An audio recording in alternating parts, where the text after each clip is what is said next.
Okay. Okay, may we come to order? Sally, would you do a roll call, please? Certainly. Chairman Colmeyer, Here. Member Herman is absent, Member Best is absent, Member Lee is absent, Member McGuire, Present. Member Walker, Here. Member Reimer, Here. Member Grabman. Here. Awesome. 1, 2, 3, 4, you have a quorum. Next is the approval of the minutes from our April 19th board meeting. Are there any questions or comments on those?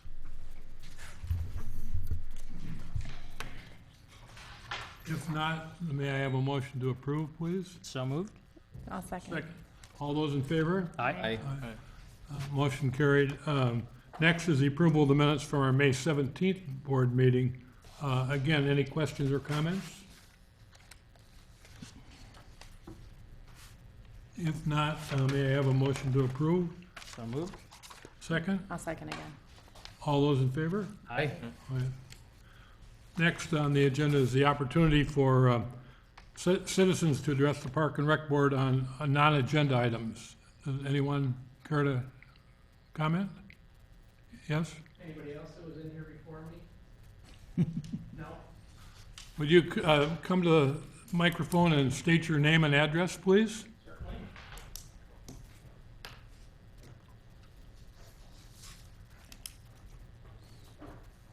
My name is Jeff Cordell. I live at 914 South Forest Hill Road.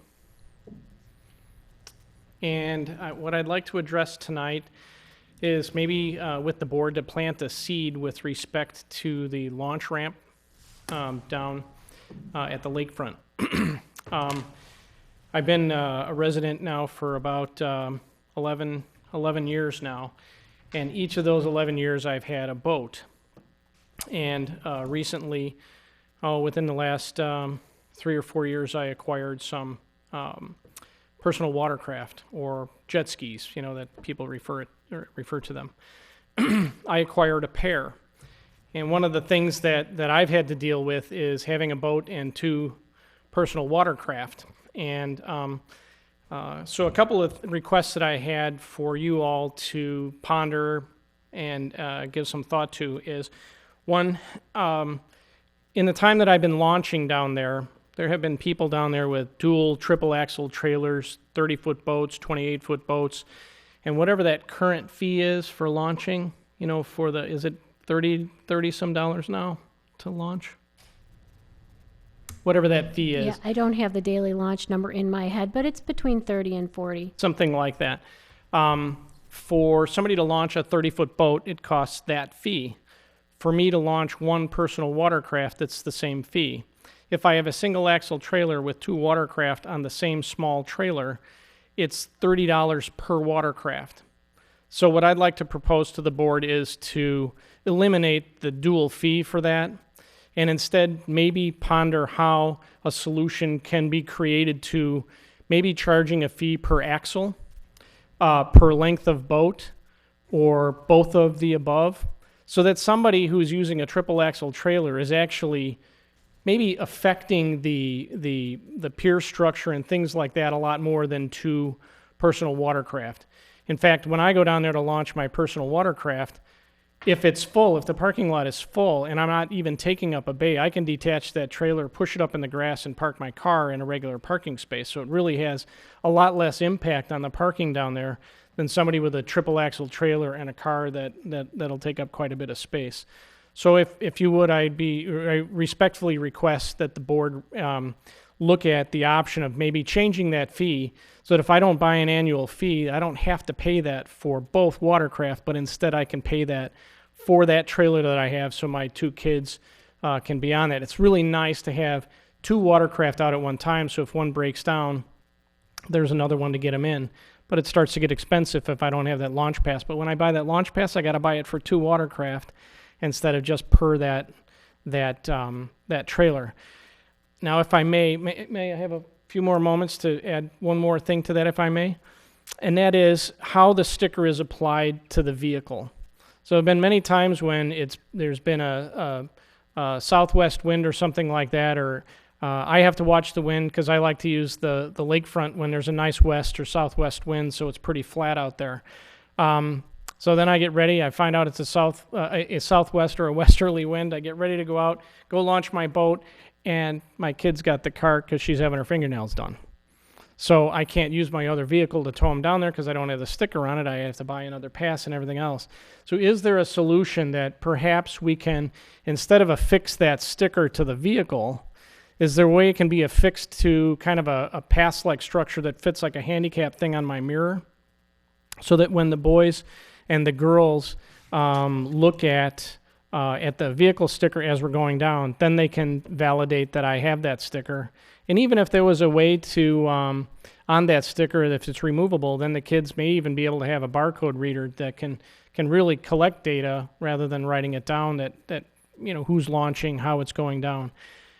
Other people have brought up, well, if you have it that way, then anybody can launch. You can just give the pass to somebody else. But if they don't have a Lake Forest residency sticker on the vehicle, then they can't launch unless they've purchased that pass, right? Thank you very much for your comments. Thank you for your time and attention. Thank you.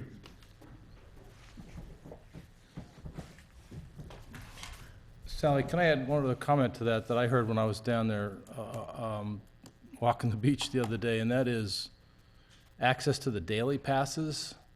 The ability to get a daily boat launch pass if it's on the weekend or it's in the evening and they can't get it because the rec center is closed. Is there a way, again, I guess sort of similar to the situation here, it's people that decide last minute they want to go down and do a picnic or whatever and use the launch. Could they apply for it online? Could they do something maybe online and get and maybe even actually take some of the administrative hassle away from or off of the desk of folks at the rec Do you mean center? through RevTrack, like where you'd register for classes? Yeah, or Making something. it Yeah, something? and you just print out the daily pass. You put in your whatever it is and you print it out. That is certainly an option we can investigate and see if we can manage through RecTrack, as well as through our online services, and we can look looking into doing that probably for next season. Yeah, So, just absolutely. off the top of my mind. Yeah, no, that was great. Next is introduction of a new program manager, Joe. Thank you, Mr. Chairman, members of the board. It is with great pleasure and excitement that I can introduce to you our newest program manager, John Eldridge. John has been promoted to my old position, program manager of early childhood education, cultural arts, and special events this past April. He had started with us in 2008. I know he had an internship in there too, but he started in 2008 coaching and a camp counselor and has worked his way into 2012. He was hired as a program supervisor, and this past April was promoted to the program manager ranks. So I'm going to ask him to come up. He'll tell you a little bit about himself and introduce the next topic as well. Thank you. Thank you, Joe, chairman, members of the board. As Joe said, John Eldridge, I got hired on or promoted in April to manager of early childhood education, cultural arts, and special events. I did start in 2008 as a camp counselor for Adventure Camp, and then did my internship with Western Illinois University with the Recreation Department in 2009. Continued on after graduating in 2009 to work part-time and also complete my master's in business administration with North Park University while working part-time with the recreation department, and then got hired on in 2012 as athletic supervisor. Did that for the past 4 years, loved it, and was lucky enough, and I'm very appreciative to get this new opportunity as program manager. So really enjoy working with the community. Very excited about being able to have a positive effect in the community in this new program area, and I've been doing it for a few months now, and I'm loving it. So very nice to meet you all, and thank you for having me here. Any questions? I think I taught Andrew in Satellite many years ago. Not sure exactly what school, but you look much older since then, but the face is still very similar. So I'm glad to have you part of the community. That's great, and the board. Okay. Thank you, John. All right, Congratulations. well, like to now introduce Dr. Penny Robbins. She's the director of Kinderhaven Preschool with the Recreation Department. We're going to talk about our wonderful preschool that we have there. Thank you for inviting us here tonight. We're always excited to have a chance to talk about our preschool. So John's going to work this for us as we go through it, but I'm going to tell you about the 3 aspects of our preschool, and then we're going to show you a short video that was done by our art director, Kelly Sint. So. Okay. When people ask us what we do or who we are, we're a Reggio-inspired preschool where our teachers are trained in a specific type of training, which is the Reggio training, which comes from Reggio Emilia, Italy. That philosophy, which is really a project-based child interest approach. Our teachers are all highly trained. We actually just returned from a week-long training in Boulder, Colorado, and we've been to Kansas City this last year. And we are looking forward to hopefully going to Reggio Emilia, Italy in March. And that's kind of the goal right now. Our parent board has been extremely supportive of those extra efforts, so we're excited about that. Most of our teachers also are highly trained. Most of them have master's degrees, so we're really excited about that and having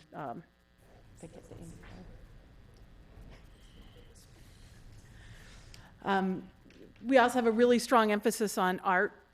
So our children are really important artists, and we believe that they need to express themselves in artistic ways.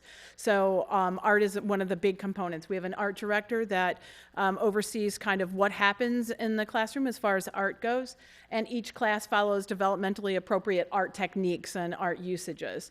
So by the time our children are 5 years old, they all know what materials to ask for, what type of paper, they know different art movements, they might even recognize a lot of different artists from that. So we have a lot of different classes too that go on past Kinderhaven. This year we'll be offering at least 2 different classes for kids once they're past the Kinderhaven age. Each class then has a huge art, we have a huge art show that goes on in Croya at the end of, or the beginning of May, I guess it is now, where all the children's art is displayed in kind of a gallery formula.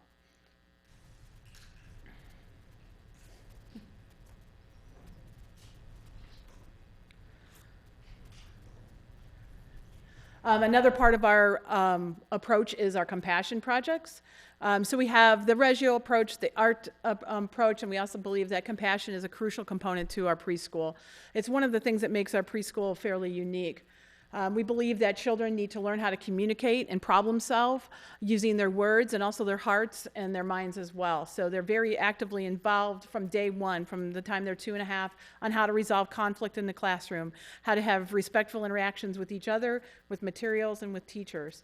Likewise, each class is involved with compassion projects throughout the year, and most often these projects will align with the things that they're studying, but they may not.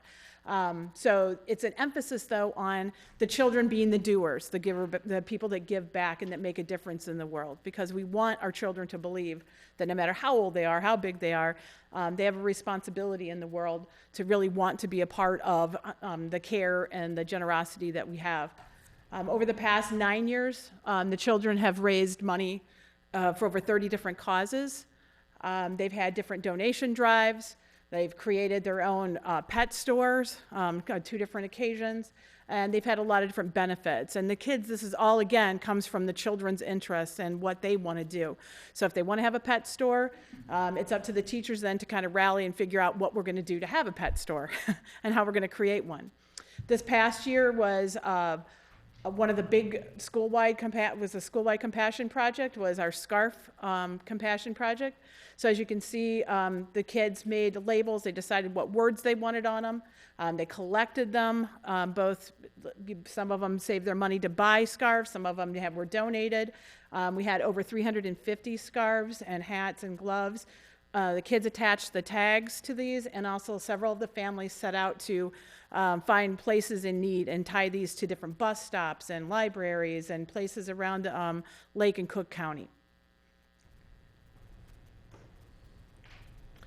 We believe that learning how to empathize with the kids, learning how to teach them how to see others as themselves, that they have they learn how to have a responsibility for that into the greater world. And in this day and age, we really believe that kindness matters and it's important. So we might have something that involves the families too, like our 40 Days of Kindness Compassion projects, our Kindness Rocks, where the children painted rocks with like words of encouragement, and they hid them all over town for people to find. They might make homemade dog treats for animal shelters, and there's just endless amounts of projects that the children and our families have been involved in. Our parent board, which Sarah Lockhart is the president of our parent board, so I'm grateful that she's here tonight. They do much needed fundraising for us. The fundraising that they do helps support the school as far as like equipment that is needed, classroom supplies for our art, iPads, computers, trainings, all kinds of things that we could not do without the support and help from our parent board, and we are so grateful for them. They are also very involved in our compassion projects. So this one was from 2013 when the tornado went through Washington, Illinois, which is one of my hometown areas. And within days, I think it was like maybe 2 or 3 days after that, the parent board had gotten enough supplies and things to take down there that we filled that entire van to the roof. And then we drove it down and were able to give it to people that really needed it at the time. So we were very grateful for that. We are the city's preschool. We are very proud to be the city's preschool, and we're very proud that we have wait lists year after year. We're hoping to resolve that with maybe some space issues. But we're very excited to be able to offer the quality of program that we have with the quality of staff that we have. And we believe that are bursting at the seams. It tells a great deal about the types of programs that we run and the quality that we have. And I think we can attest that this will be my 10th year as a director, which I can't believe, Sally, I've been here this long already. But out of that, we've seen amazing growth and I think development of this program. And so we're very proud of it and very excited for it. And Shannon has her children have gone through there, and now we have Casey that is helping us at summer camp. And so we're just very grateful for everyone that has come through and supports Kinderhaven. So now we want to show you this video. Too, but does anybody have any questions before we do that, or anything they'd like to add? No, I think you don't do a phenomenal job, and thank you. I know it's a gift to be able to teach children in the way that you and your staff are able to do it, and the amount of life lessons and the way that you express how to live to them is wonderful. So thank you. Thank you.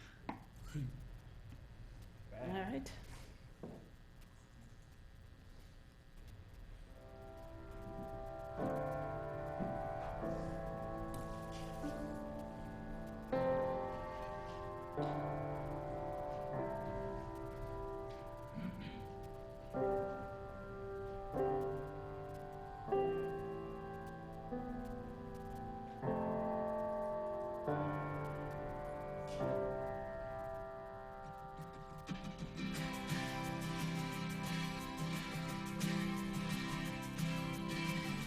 To be humble, to be kind,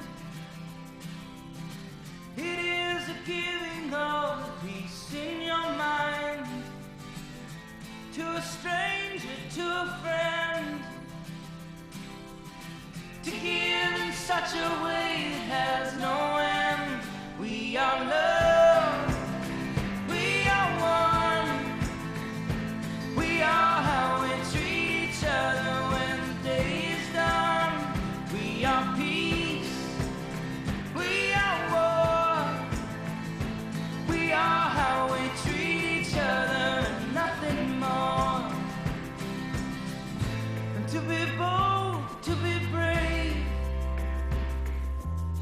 it is the thinking that the heart can still be saved. And the darkness can come quick, the dangers in the anger and in the hanging on to it. We are love, we are one, we are how we treat each other when the day is done. We are peace.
we treat each other when the day is done. We are peace, we are war, we are how we treat each other, nothing more. We are how we treat each other, nothing more. We are how we treat each other.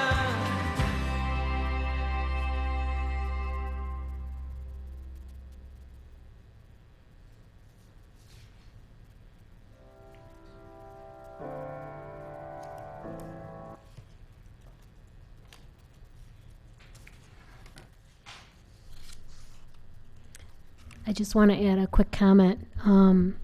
After that wonderful video that makes me cry every time I see it, Penny mentioned that she's been the director for 10 years. And what you might not realize is that Penny took a program that was on the verge of dying out and has evolved it into a spectacular academy where kids go to learn all these things you just witnessed. And really, she has been the one that has driven this program as high as it has gone. And I can only see into the future and up to the sky as we go forward. So thank you. Thank you very much. Can I ask one question? How big is the wait list usually? Depends on the year, but usually, like last year, we had about 10 to 12 in each class wait list. And our classes max out at 20. So, and it's approximately this time this year too. Oh, sorry. So your expansion is about 50, it would be 50, if based on demand, would be 50% more than what you're currently doing? On both At classes, least, yeah. I think we could definitely more. I mean, some people, we're now getting the reputation of being a school that's full quickly.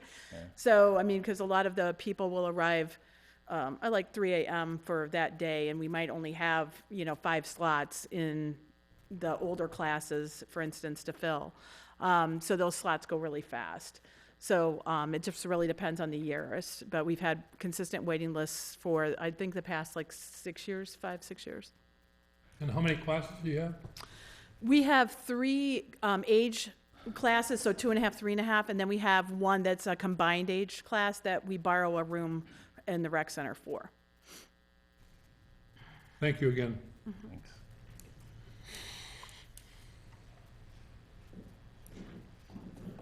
Next, Anthony's going to talk about a Learn to Swim program.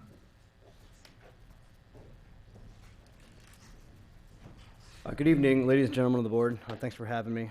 So staff was approached a little while back to inquire and do some research on Learn to Swim lessons, whether they're, what we've done at the rec center or even what's out there in the community, and then entertain some opportunities that we might be able to get our hands around when it comes to Learn to Swim classes. So I'll give you a brief presentation tonight on what's the history of this and where we've been, what's currently out there, and what we might be able to get into down the road here.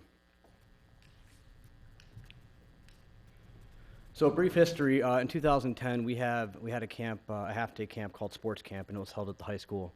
And as you guys probably know, the high school has one of the pools in town, and our camp used that pool as part of its daily itinerary. And in 2010 we tried incorporating some learn to swim type classes into the camp itinerary, the daily itinerary. The concept really didn't hit the way we wanted it to, so we kind of backed off that project after that year. And as you can see up there, part of that program was to tie it into our camp costs, and then charge a small extra fee to the parents and kids if they wanted to take that class as part of camp. So we actually had 2 fees arranged, one for camp and one for the Learn to Swim classes, even though it was kind of in the same day. Again, that didn't hit off so well, but that same year, maybe shortly after, we formed a partnership with Lake Forest Swim Club, and they're based out of Lake Forest College. And they offer competitive swim classes. They don't currently do any Learn to Swim classes. And as you can see up there, we actually still work with them, and they offer 3 types of classes, Mini Ducks, Mighty Ducks, and then a high school prep team. So as you can see, there's not any Learn to Swim type activities right now with them. So as far as what's currently happening out there, we've contacted 3 different organizations in town, and one being Lake Forest Swim Club, the high school, and also Lake Forest Academy. And as I mentioned before, we still work with Lake Forest Swim Club, and that's more of a contractual agreement. We don't run those classes, Lake Forest Swim Club runs those classes, but we have a revenue share type agreement with them. High school, the Lake Forest High School Aquatics, they do competitive swim programs for the ages you guys see up there, 6 through 18 years old. Again, they don't have Learn to Swim. We have learned that they used to offer Learn to Swim classes, and that's where we potentially see an opportunity down the road. We also talked to Lake Forest Academy, and they are a strictly high school program, boys and girls. So as I mentioned, we've kind of opened up conversations with the high school, and our goal now is to continue those conversations with them to see if we can bring back those Learn to Swim classes that they offered. Again, just ignited these conversations. This is the next step we want to take and kind of get in the same room with them and see what we can do to help them and vice versa. And that's really, what we see as the best opportunity. Right now, we've learned that pool time anywhere is very hard to come by. Once fall hits, September hits, their pools are jammed. And it's all school activities. They're all, that organization's activities. So we're finding it very difficult to find pool space. So that's, really the biggest opportunity we see, again, just working with the high school and trying to bring back Learn to Swim through their facility. So I can take any questions now. That's really the gist of the presentation. I have a question for you. Yeah. So I used to participate in the Learn to Swim at the high school Yeah. that they used to have, and then it just stopped. But I think if there was a partnership between the rec and the high school, from a marketing perspective, I just think it was super hard to find it. No one knew that it existed unless you heard of it word of mouth, because it's a high school program, and Learn to Swim is obviously targeted for people of younger children. So I do think that Saturday morning Learn to Swim, it was really popular, and then it was very hard to enroll. So if there was some way to make it easier, and if it was integrated, I do think that there would be a pickup. And I don't know if there's any partnership availability with Lake Bluff, maybe in the summer to offer, maybe in the summer do it outdoors there, and then maybe at the high school indoors in the winter. I can Or reach out vice to Lake versa. Bluff Park District and see what Yeah, that's. but there might be some synergies Yeah. to think about. Yeah, I think we can really, we, staff really feel we can help bring back Learn to Swim. If, from a marketing standpoint, we have, access to all those databases, yeah. What happens in Lake Bluff? I did not contact Lake Bluff. I didn't think about the outdoor pool. The indoor pool is what we were focusing on. In the fall, obviously, we can't be outside in the fall and the winter.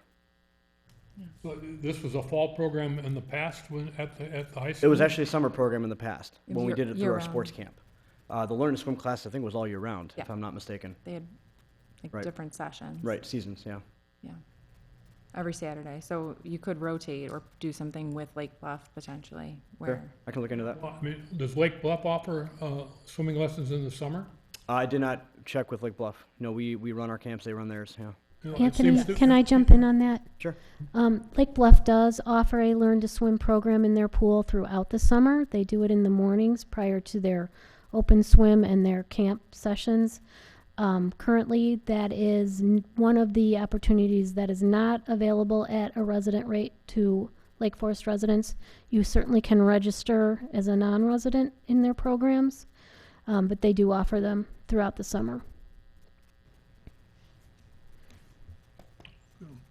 Any other questions, comments? May I? What is the difference between your program and the Scout program? Could you step to the podium, please?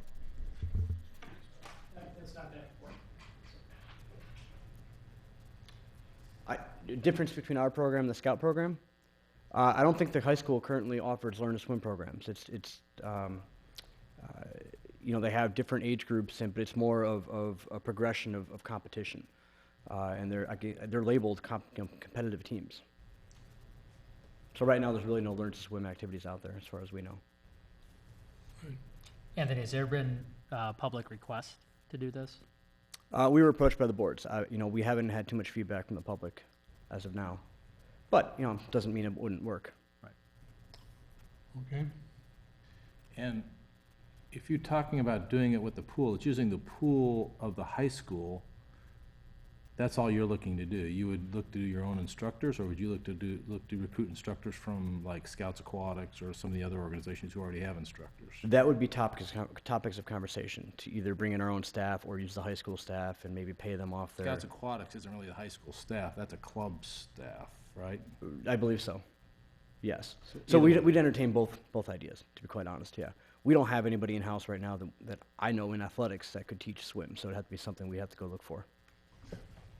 It might be an opportunity to explore is to see if Scouts Aquatics would be interested in partnering with you, not necessarily high school. Sure, yeah. Because they kind of manage all these youth aquatic programs. Okay. Okay. All right, thank you. Sure. Joe?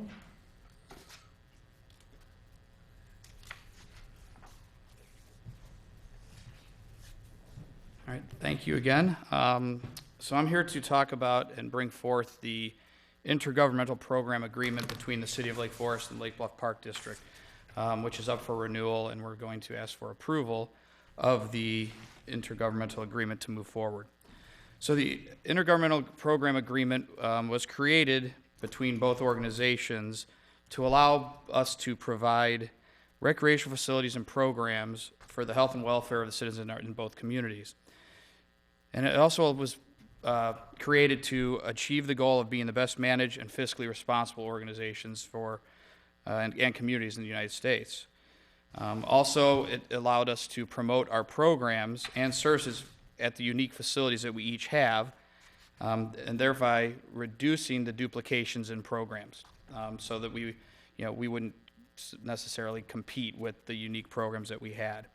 And then finally, it was put into effect to continue the collaborations that we already currently do with our program offerings and opportunities between the communities. We currently have programs that we run jointly. Our youth basketball program, we share, fitness centers when our fitness centers are down for maintenance or, power outages or things like that, as well as other programs that we have coordinated and collaborated in the past. Examples of some of the collaboration through this IGA is, one is a shared brochure space. Each organization leaves a page in their own brochure for the other to advertise programs. So we'll advertise, Wildlife Discovery Center, Sterling Hall, things that they don't necessarily offer, while they'll put paddle and things that they have that we don't offer in each other's brochure to increase our scope in marketing, to the two communities for these program areas. Also, it allows us for program partnering.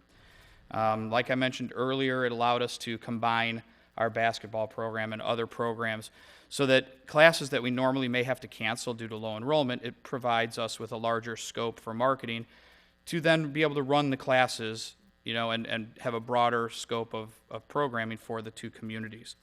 And then also it, increases the participation. And it was set up so that the revenue and expenditures for those programs were split based on the percentage of participation. So for example, if Lake Forest had 60% and Lake Bluff had 40%, revenue and expenses would be shared accordingly based on those percentages. And then finally, with the task force that was created, we have now incorporated Lake Forest and Lake Bluff as residents in both communities for a majority of programs. There are some that don't include this, as Sally mentioned earlier, the swim lessons there, our lakefront, and a few others. But Lake Bluff residents are given resident fees for all, traditional normal programs that we offer, and Lake Forest has they reciprocate, and Lake Forest residents get that in Lake Bluff. The only stipulation to that is we still register on each other's non-resident registration day, so we don't register with the residents, but we are given the resident fees so that we can attract additional participation into our programs, as well as give our residents and their residents a wider opportunity and option of different types of programs that we aren't trying to duplicate. So through this agreement, each organization has a representative that is responsible for acting on the behalf of the organization, so making the decisions for Lake Forest and then for Lake Bluff Park District. The proposed IGA that is in your packet is for a 2-year term. And after that 2 years, we will start to revisit that in approximately, 18 months to look at what changes or amendments or, other changes that need to be made at that time. Lake Bluff has gone through their approval process and have taken it to their park board at their June meeting, and it was passed by Lake Bluff Park District. So currently, we are here seeking approval of the IGA so that we can then move forward to City Council for final approval, and hopefully the intergovernmental program agreement will go into effect once the agreement is approved and processed, and then that's when the 2-year period will start moving forward. Any questions about the agreement? I just have one question. Has it ever been contemplated to share registration system? Like RevTrak? I'm gonna actually ask Sally to answer several of the questions because she was part of the task force and she's probably better equipped to do so. And I'm happy to do that. Currently, we are on 2 very different registration systems. Lake Bluff is still using the old class system. I'm not quite sure when they're going to do their upgrade, if they're going to do it or not. We went to RecTrack because class was no longer going to be feasible for us. So at this point, there's no way to share because of the 2 very separate systems. Okay? Does that answer your question? Yeah, I just didn't know if there was ever a discussion where we talked about combining to save money and overhead on that. We did at the joint task force level, and both the representatives from that task force felt it was not a feasible thing to do at that moment because we have very different financial accounting systems, and so it would be very hard to integrate and keep to tie back. Yes. Joe, are there any significant changes in this agreement over what's currently in use? No, it's just really up for renewal. We did send it through the city attorney, and it's moving forward with the same format that it was. Same content as Yes. before. Yep. Any other questions or Yeah, comments? last year this was put together and the joint task force was put together, some stuff was done, and then everything else kind of stalled. How is those task force going to be picked up again, or what is this agreement doing? Is just reinforcing the 3 items here that have been put in play, or are we going to be moving forward with Lake Bluff trying to tackle some of the other bigger issues that the joint task force kind of stopped So at? let me address that in a couple of different manners. The current IGA actually addresses many of the things that we tackled on the joint task force, so there was no need to really rewrite it. Some of the other issues, such as golf, we are all currently going in completely different directions, and so therefore I don't think that joint golf task force is going to come about. So that is that particular piece. The survey and data taking at the 2 lakefronts is happening this summer and will be compared. The joint task force, I believe, as it is now, has been disbanded. They have had people transfer off of their board that were current members. So if we were to reconvene it would have to be reappointed by the mayor. But I don't think that it will ever stall out. I believe that the conversation and the interaction with Lake Bluff Park District and Lake Forest Parks and Recreation will be ongoing into the future because it's the best practice for both communities. Does So that this answer? continue that dialogue. It does continue that dialogue, and even while this agreement is for 2 years, that doesn't mean we wait 2 years. We're in constant contact with Lake Bluff to see what's going to work best for both entities.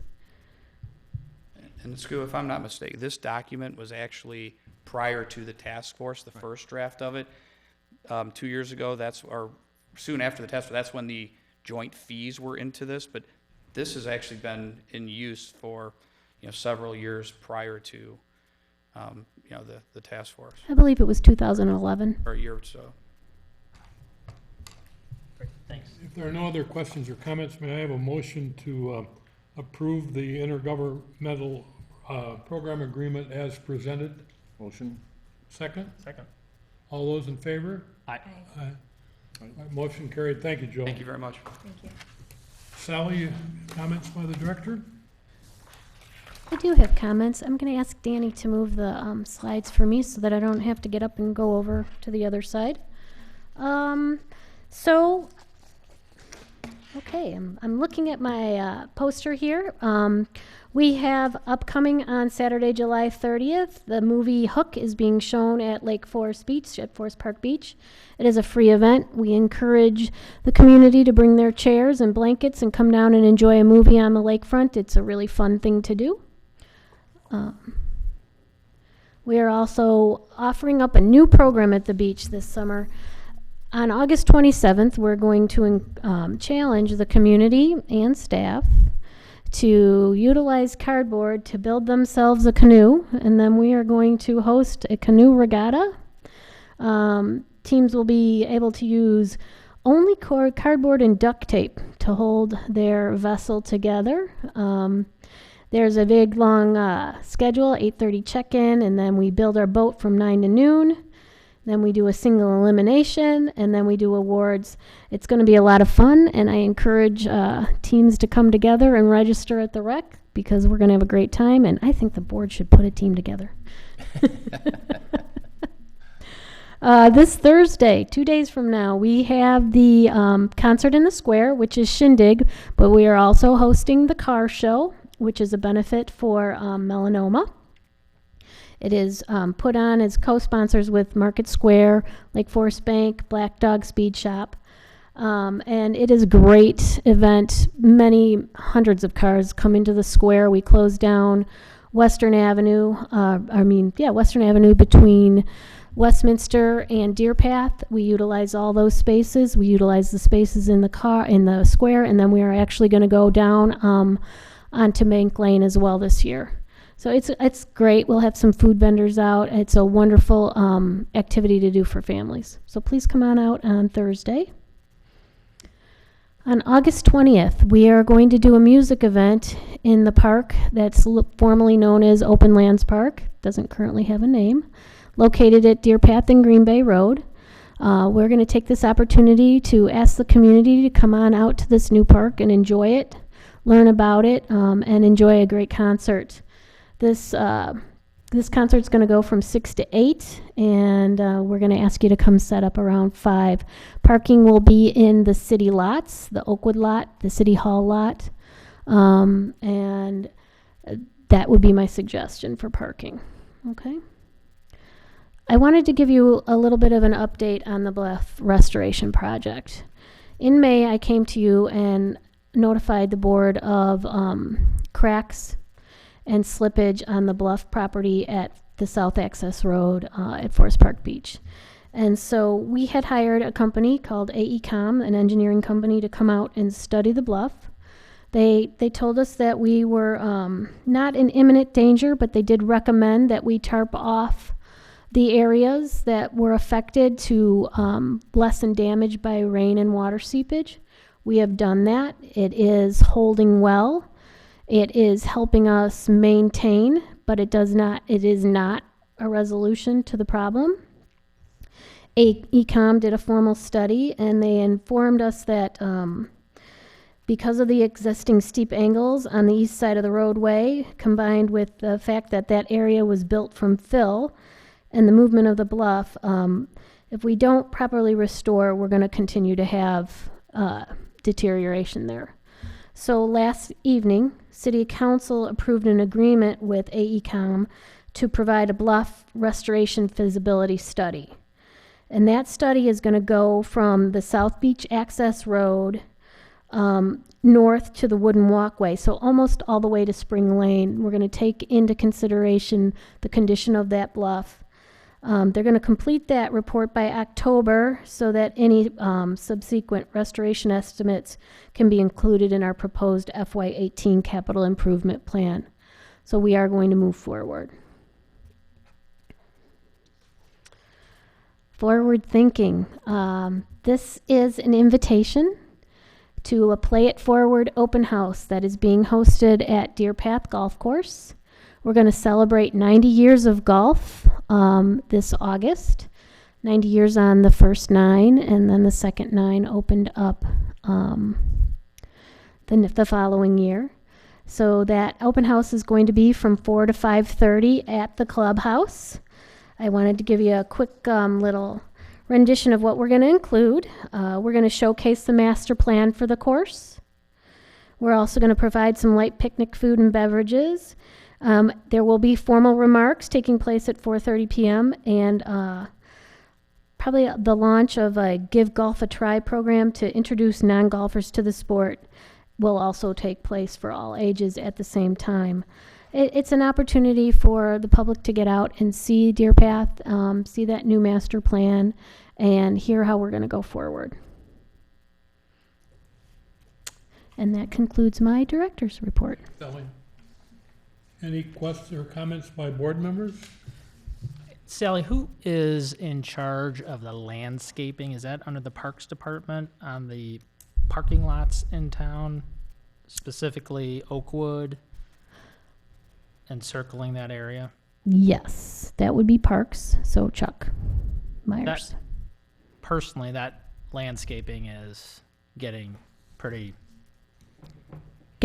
eyesore-ish. Eyesores? Okay. I mean, a lot of the pine trees are growing down into the ground. The bushes are unmanicured, and it just looks bad. Okay. I will have the staff take a look. Thanks.